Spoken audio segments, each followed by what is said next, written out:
Lectura de la profecía de Zacarías. Esto dice el Señor. Alégrate sobremanera, hija de Sión. Da gritos de júbilo, hija de Jerusalén. Mira a tu rey que viene a ti. Justo y victorioso. Humilde y montado en un burrito. Él hará desaparecer de la tierra de Efraín los carros de guerra. Y de Jerusalén, los caballos de combate. Romperá el arco del guerrero. Y anunciará la paz a las naciones. Su poder se extenderá de mar a mar. Y desde el gran río hasta los últimos rincones de la tierra. Lectura de la carta del apóstol San Pablo a los romanos. Hermanos, ustedes no viven conforme al desorden egoísta del hombre, sino conforme al Espíritu, puesto que el Espíritu de Dios habita verdaderamente en ustedes. Quien no tiene el Espíritu de Cristo, no es de Cristo. Si el Espíritu del Padre, que resucitó a Jesús de entre los muertos habita en ustedes, entonces el Padre, que resucitó a Jesús de entre los muertos, también les dará vida a sus cuerpos mortales, por obra de su Espíritu, que habita en ustedes. Por lo tanto, hermanos, no estamos sujetos al desorden egoísta del hombre, para hacer de ese desorden nuestra regla de conducta. Pues si ustedes viven de ese modo, ciertamente serán destruidos. Por el contrario, si con la ayuda del Espíritu destruyen sus malas acciones, entonces vivirán. Lectura del Santo Evangelio según San Mateo. En aquel tiempo, Jesús exclamó: Te doy gracias, Padre, Señor del cielo y de la tierra, porque has escondido estas cosas a los sabios y entendidos, y las has revelado a la gente sencilla.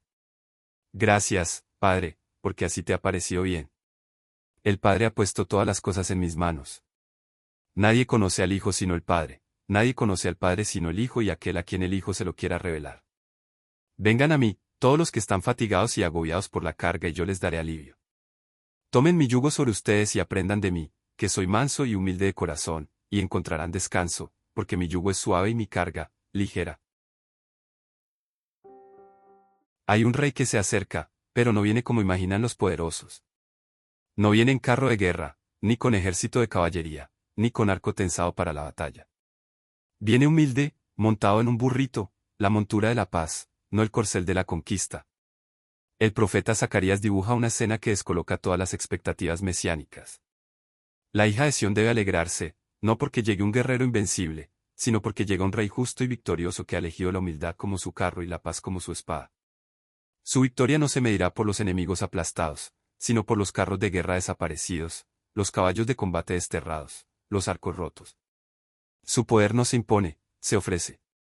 Anunciará la paz a las naciones, no mediante tratados forzados, sino mediante una justicia que convence y una humildad que desarma. La extensión de su reino no tendrá fronteras. Su poder se extenderá de mar a mar, desde el gran río hasta los últimos rincones de la tierra. No será un reino territorial, sino una influencia de paz que abarca toda la creación. El profeta ve un horizonte donde la guerra es abolida no por agotamiento de los combatientes, sino por la presencia de un rey cuya sola llegada transforma los corazones. Las armas se vuelven innecesarias cuando el amor es la ley. Los caballos de guerra desaparecen cuando la humildad es la fuerza. La paz no es una tregua frágil, es la realidad nueva que este rey instaura con su sola presencia. Pablo recoge esta promesa y la aplica a la vida del creyente. El rey humilde que anunció Zacarías es el Espíritu de Cristo que habita en nosotros. La paz que ese rey trae a las naciones es la misma paz que el Espíritu trae a nuestro corazón. No vivimos conforme al desorden egoísta del hombre, sino conforme al Espíritu. El desorden egoísta es esa tendencia a poner el propio interés por encima de todo, a buscar la victoria por la fuerza, a imponer la voluntad mediante el poder. Es el camino ancho que conduce a la destrucción. Pero el creyente ha sido liberado de esa lógica. El Espíritu de Dios habita en él, y ese Espíritu es el mismo que resucitó a Jesús de entre los muertos. La resurrección de Jesús es la garantía de nuestra transformación. Si el Espíritu del Padre, que resucitó a Jesús, habita en nosotros, entonces el Padre también dará vida a nuestros cuerpos mortales. No solo vida después de la muerte, sino vida nueva desde ahora. El Espíritu no es un adorno opcional para cristianos avanzados, es el sello de pertenencia a Cristo. Quien no tiene el Espíritu de Cristo, no es de Cristo. No hay cristianismo sin el Espíritu. No hay seguimiento de Jesús sin la fuerza que viene de lo alto. Por eso Pablo insiste, no estamos sujetos al desorden egoísta. Podemos elegir otra regla de conducta. Podemos vivir según la carne, según el egoísmo, según la violencia implícita en el afán de dominar. Pero si vivimos así, seremos destruidos. No porque Dios nos condene, sino porque hemos elegido un camino que lleva a la ruina. Por el contrario, si con la ayuda del Espíritu destruimos nuestras malas acciones, entonces viviremos. Destruir no es reprimir, es dejar morir lo viejo para que nazca lo nuevo. Es romper los arcos de guerra en nuestro interior, deshacernos de los carros de combate de nuestras ambiciones, desmontar los caballos de nuestra soberbia. Ese es el ayuno que Dios quiere, la mortificación que agrada al Espíritu. No se trata de castigar el cuerpo, sino de liberar el alma. El resultado no es una vida triste y encogida, sino vida en abundancia. La vida que el Espíritu da es la misma que el rey humilde trajo montado en un burrito. Paz para las naciones, paz para el corazón. Para el creyente de hoy, la profecía de Zacarías y la enseñanza de Pablo se unen. El Rey ha venido. No con ejércitos, sino con un espíritu que habita en nosotros. La paz que anunció no es un sueño lejano, es una realidad presente en la medida en que nos dejamos gobernar por ese espíritu. Los carros de guerra de nuestro rencor pueden desaparecer. Los caballos de nuestra lujuria pueden ser desterrados. Los arcos de nuestra venganza pueden ser rotos. No por nuestra fuerza, sino por el poder del mismo Espíritu que resucitó a Jesús. Y entonces, nuestra vida se convierte en un eco de ese reino que se extiende de mar a mar. No con violencia, sino con humildad. No con imposición, sino con testimonio.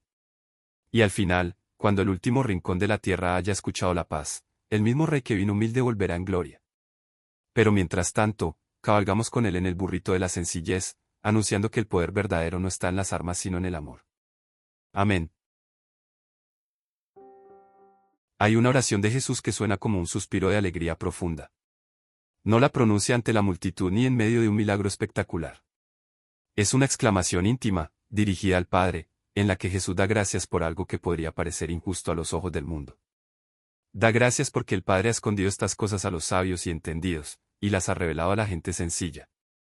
No se trata de un capricho divino ni de una discriminación contra el conocimiento. Lo que Jesús revela es que el reino no se conquista con inteligencia brillante ni con títulos académicos.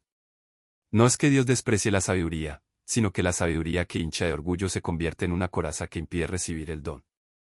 En cambio, los sencillos, aquellos que no tienen un currículo que defender ni una reputación que sostener, pueden abrir las manos vacías y recibir todo.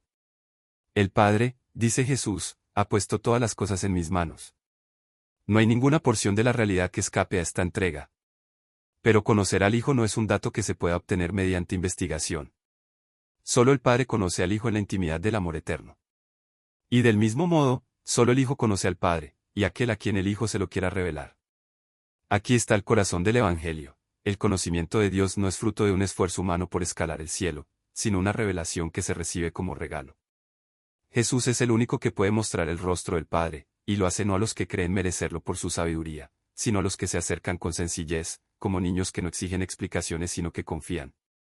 Y entonces Jesús lanza una invitación que ha recorrido los siglos sin perder un ápice de su frescura: vengan a mí, todos los que están fatigados y agobiados por la carga, y yo les daré alivio. No es una invitación para los perfectos, ni para los que ya tienen resueltos sus problemas. Es para los cansados, para los que arrastran cargas que quizá otros les han impuesto o que ellos mismos se han puesto.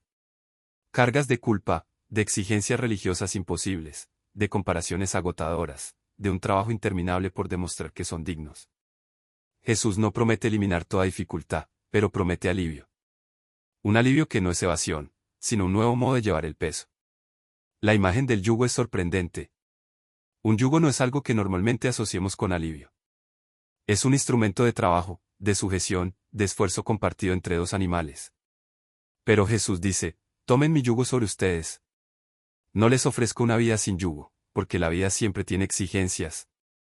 Lo que les ofrezco es un yugo distinto, un yugo que no aplasta porque está diseñado por quien es manso y humilde de corazón. El yugo de Jesús no es el de la ley interpretada como peso insoportable. Es el yugo del amor, que se adapta al que lo lleva, que se comparte con el maestro que camina al lado. Por eso dice que su yugo es suave y su carga ligera. No ligera porque sea pequeña, sino porque quien la lleva no está solo. La fuerza para llevarla no viene de los propios músculos exhaustos, sino de la cercanía de Jesús. Aprender de él es aprender esa mansedumbre y humildad de corazón que el mundo desprecia pero que es la clave del descanso verdadero. El mundo dice, impon tu voluntad, hazte valer, demuestra tu poder. Jesús dice, aprende a ser manso, a no responder con violencia a la violencia, a no medir tu valor por tu capacidad de dominar. Aprende a ser humilde, a no necesitar ser el centro, a reconocer que tu grandeza no está en tener razón sino en saber amar. En esa escuela, las cargas se vuelven llevaderas. No porque desaparezcan los problemas, sino porque el corazón que las lleva ha encontrado un centro estable. Así, la exclamación inicial de Jesús se conecta con la invitación final. Los sabios y entendidos, aquellos que creen que pueden construirse una vida con sus propias fuerzas, quizá nunca se sienten fatigados de verdad porque nunca se han enfrentado a su propio límite. En cambio, los sencillos, los que saben que necesitan ayuda, los que reconocen su cansancio, esos son los que escuchan la voz que dice vengan a mí. Y al venir, encuentran no solo alivio, sino un yugo que los libera de todos los otros yugos que los esclavizaban. Porque el yugo de Cristo es la libertad de los hijos, una carga que pesa menos que la gravedad del amor que la sostiene. Amén.